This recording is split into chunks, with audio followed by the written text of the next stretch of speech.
Hello, everyone. Thank you for joining me at the Parkwood Capital profile page on themoneyshow.com. I want to talk to you for a few minutes about a topic that is on many of our minds. How are we going to generate income during our retirement? Or how are we going to generate income as we approach retirement? Well, let me just briefly go over a couple, in fact, several major questions that we need to think about as we prepare to retire.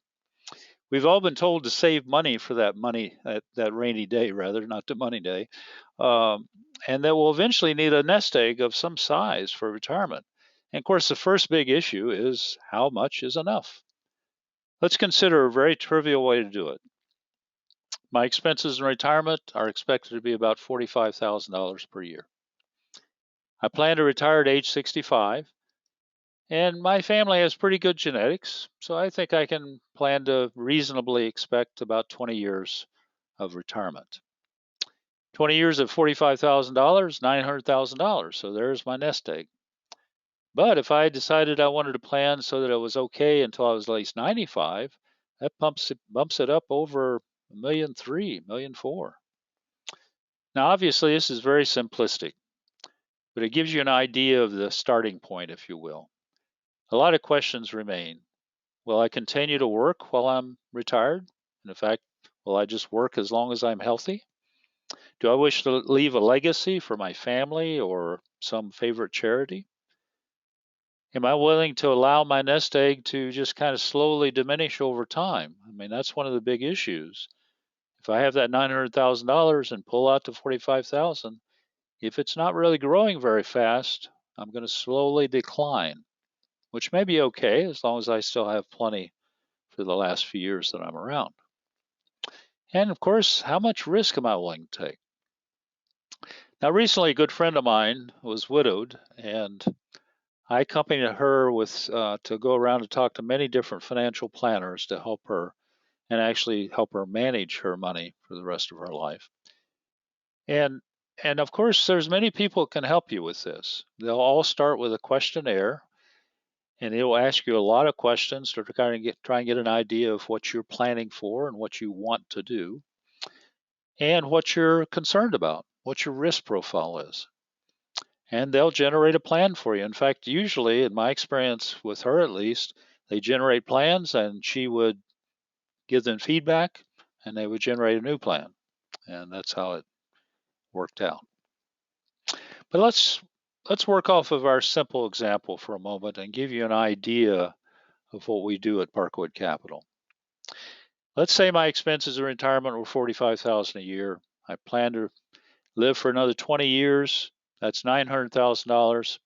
So now in year one, what happens? In year one, I withdraw $45,000 to live on for this year, and I have $855,000 left. Now, what do I do with that? Do I just let it sit in my savings account, make 1%? Do I put it in a money market account? Do I buy blue chip stocks and live off the dividends, etc.? Those are the kinds of questions. But it's sobering to think about the fact that we will have to make 5.3% on that money before the next year comes around to make sure I have enough to withdraw the 45,000 and not diminish my account. In other words, I've got to generate 5.3% per year just to keep that 900,000 intact. So there's possibilities, of course. I might only generate 2%, and therefore my account may diminish by a bit each year, or 3%, whatever it might be. Or it could be that you have a very good year and you gain more than 5%, and so your nest egg actually grows. Point is, there's a lot of possibilities here, and your risk profile and also your expertise and what you know about who you're going to have manage this, all of those questions come into play. Now, what's happened in the last few years is retirees have had a change, very significant change in the world they live in. It wasn't that long ago that you could buy a bond fund and make 4 to 6% a year. It also wasn't that long ago that you could buy individual corporate bonds and just clip the coupons. That's what we used to call it, because you would get a physical bond certificate with these little coupons that you would mail in periodically, monthly, quarterly, and get the interest payment sent back to you. And people would talk about living off clipping coupons. And that was feasible when interest rates were higher. But that's not so easy today. You have to have a large chunk of money to be able to live off a corporate bond today, because it's only going to make, especially a conservative company, the AAA rating, you're only going to make 2 to 3% a year. Well, that's not going to help in this case that just simple case we just worked through. So the complete answer is probably more complicated. It probably includes several different things. And that's where a financial planner comes in handy and also can help you with the different choices. But you're probably going to want to mix a lot of these components to spread the risk. Now, one of the things that we do in Parkwood Capital is we teach you how to use option strategies with your stock portfolio so that you can generate income on a steady basis with a portion of your nest egg. The most conservative option strategy that everybody will agree is the most conservative, safest, is the covered call, where we simply buy stock or have stock that we already have in a portfolio and we sell calls against that stock. Imagine for this example that we buy IBM at a cost of $129 and we sell a 130 call for $445. Now, when that option expires, usually in about a month, if IBM is trading above 130, then we'll be forced to sell the stock at 130, but we'll keep the extra $100 that we made on the stock from 129 to 130, and we'll have the 445 that we brought in from selling the call. So we'll have a total profit of $545, or about 4.5%. Now on Monday, we would simply buy more IBM stock and start all over. Or what about if IBM trades down a little bit? As long as it stays above our break even, which is going to be about $124 and change, as long as it stays above that, then we just let that option expire. And so we profit by the $445 we brought in. And on Monday, we sell another call. So you can imagine how you could have a whole portfolio of these kind of blue chip, solid conservative stocks, collecting nice dividends from them, and also selling calls periodically, maybe every month, maybe just a few months, and bringing in extra income. But we can also sell another type of option called a put. Now, if we sell put options, probably you'll have friends that'll tell you, oh, no, you don't want to do that. That'll just cause all kinds of trouble. You'll lose everything you have, blah, blah, blah. Well, it has that kind of reputation because a lot of people have misused this strategy. They'll sell puts on very speculative stocks. For example, I think it was in 2017, there was a company, I remember the ticker symbol was AXON, doesn't exist anymore. But it was a small drug company. It didn't have any revenues because its only drug was in clinical trials, and it was hopeful, it was actually reputed, its first few trials went well, it was reputed to help with Alzheimer's. Now you can imagine, everybody was excited about that. So one day it's selling for about $22 a share. Market closes. FDA comes out and says the clinical trials are running some problems. We're shutting it down. This drug is toast. Next morning, that stock opened up at $2. Now, it wouldn't matter if you were doing covered calls, if you bought the stock, or if you're selling puts, you would have taken a big loss. In my coaching, I teach people with 3 simple rules, one of which, choose the right stock.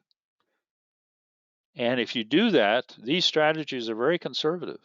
I use them in my own accounts, and I'll show you in a few minutes the results that we've had in one of those accounts, one of those services that I sell that basically just mirrors one of my accounts. So you're putting on the same trades I'm putting on month after month.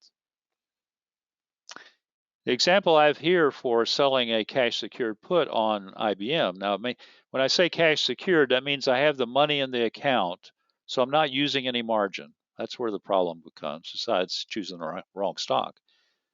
So it's cash secured. If that put is exercised so that I have to buy the stock, I have the money to buy it. It's not a big deal. I buy IBM, then I sell calls the next month.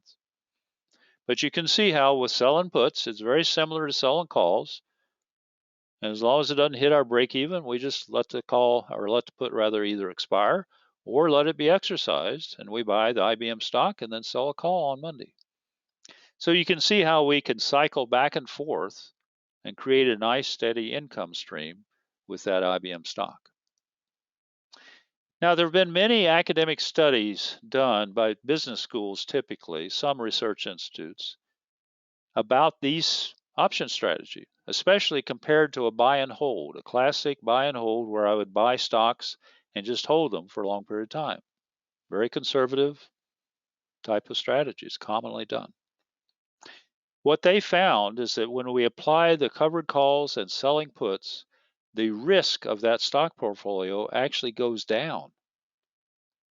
Even more powerful, during a market correction, these portfolios don't correct as much by a large difference. And even better, during that same correction, they bounce back faster. Now, in the next few slides, I'm going to tell you about a 30-year study by Wilshire Analytics. Now, you haven't heard of Wilshire, I'm sure. They sell their services to large investment banks like Goldman Sachs, large hedge funds, that kind of thing. So you can imagine they aren't marketing any kind of hype because these are serious customers. But they looked at 30 years of data from 1986 to 2016. This first column is the result of simply buying the S&P 500 stocks, holding 500 stocks. And the only time you traded them was when the S&P 500 changed its components. So a stock might go away and somebody take its place, you'd make that trade. Over that 30 years, they averaged about 9.8%. That's the annual return. Now, Put W is a theoretical benchmark that's managed by the Chicago Board Options Exchange. That's CBOE right here. So you can go to cboe.com and find the details about this theoretical benchmark. How it's set up is that they basically are selling puts on the S&P 500 every month. BXM is the opposite, where they're selling calls on the S&P 500 every month. As you can see, selling puts actually beat buy and hold. Selling calls was somewhat below it, but not too much. And then, of course, bonds didn't do as well as any of those, but bonds are safer. And this bond is a particular Merrill Lynch bond fund. So the important thing here is that the overall returns either meet or even do a little better than just a buy and hold. But the next part of the information, this next line, is even more important. The standard deviation is simply a statistical measure. The more deviation up or down in your results, the more risk you have. You know, if one year you make 25%, the next year you lose 10%, we know that's a pretty risky strategy. I'm not sure I'd be comfortable with that. The higher the standard deviation, the more risk this particular trading strategy is taking. Big firms like Goldman have people that do nothing but watch the portfolios of their traders and make sure that that standard deviation stays in a range that's appropriate for those customers. But notice over this period of time of 30 years, the standard deviation averaged 15.2%. Look at what it is for the two option strategies. It's a third less. You reduce your risk by 30% just by using these option strategies. Now, the next big one is the drawdowns. There was a drawdown of over 50% during this 30-year period. I suspect that was 1987. That was a big correction. It took the S&P 500 16 months before it clomb out of that hole. But look at the difference. First of all, these option strategies didn't take near that drawdown by a big difference. And they were back out of the hole in 9 months. Now that's huge. Many of you probably are either in the stock market and nervous about it, or you aren't in it at all simply because of these corrections. These option strategies actually cushion those blows and get you back to normal very quickly. Now, here's some real life examples. What I call the conservative income service is the trading service that I offer to clients that mirrors one of my own accounts over at E-Trade. We started in April of 2016, and we've run it all the way. On the next page, you'll see 2020's results. And you can see the results. Now, the red, you can just kind of pick out quickly and see that we don't have too many losing months. And when we do, they're fairly small. But on each case, notice for this first 9 months, we ended up gaining 8.1%. The S&P 500 gained 9%, so it did a little better than us. The next year, 17, we gained 12%. The S&P 500 gained 19%. The next year, we had a big correction, a couple of them actually through the year, one in February and then one toward the fall. You may recall in Christmas Eve of 2018, the S&P 500 hit its low for the year. And S&P actually lost 7% for the year. We didn't gain a lot, but we were positive. We gained 3.3% for 2018. 2019, we gained 13%, but the S&P had a banner year. They gained 30%. Now, what about 2020? Here's that big correction. Remember, the S&P declined 35% that month. We declined 10. And actually, year to date, we're down less than that. But look at the next month. The next month, we almost brought it back to break even in 1 month.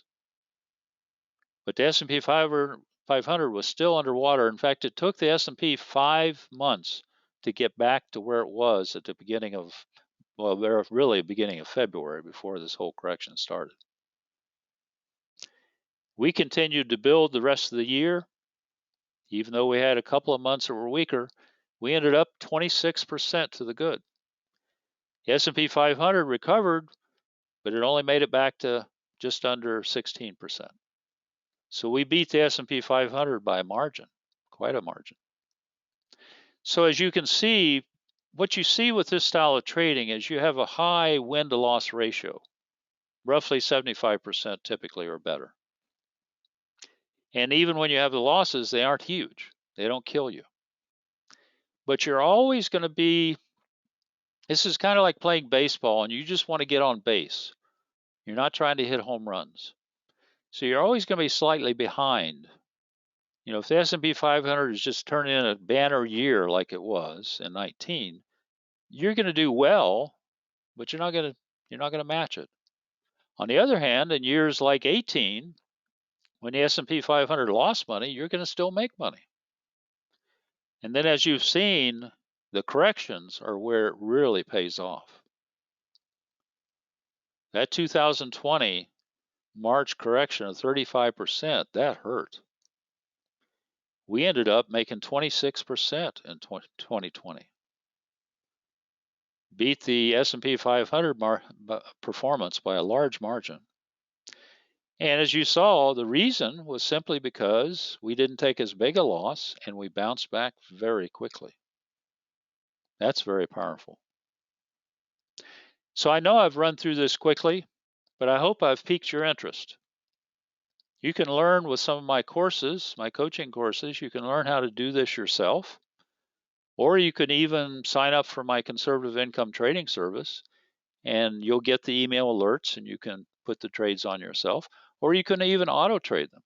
I have a broker in Chicago that's worked with me for years, and you can open an account with his firm and he'll put in the trades for you automatically because you'll get the email for the trade, he'll also get it, and he'll put it in your account.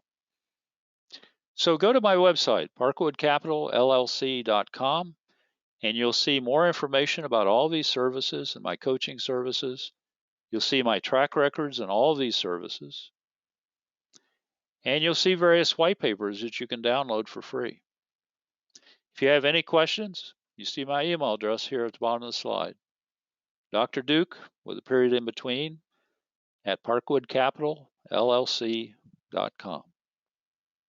Thank you for your interest and thank you for being here. Good day.